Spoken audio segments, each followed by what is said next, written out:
Mũmbunge wa Starehe Charles Njagua eguthii na mbere kurara borithi ya Kĩrĩrĩcua kinya muthi wa rũciũ nĩguo kũmenya kana nĩ akarekererio na bodi kana ca.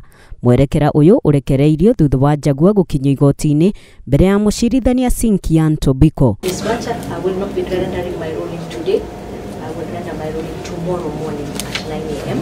Meanwhile, the respondent will be held at Kĩrĩrĩcua police station where he had been held from yesterday. Ruling tomorrow morning. Mwena wa thitango ukuhoete igoti rĩtĩkĩrie Njagua ahingĩrwo ceceni-inĩ ya Kamũkũnji kwa ihinda rĩa thikũ 14 nĩguo ũthuthuria ũrĩkĩrĩre.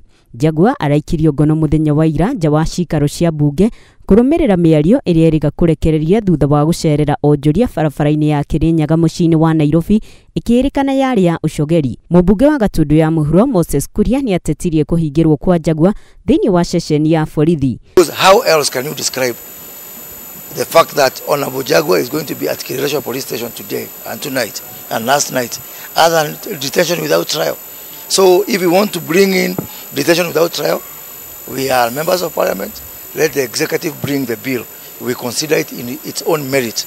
And if we pass it, then you can be able to, you don't even need to charge us, detain us for as long as you want. But this is really punishment. Jawa igoti arũmĩrĩri a Njagua mekũiyũrĩte kuo gũkũ makĩina nyĩmbo cia kũmũgathĩrĩria.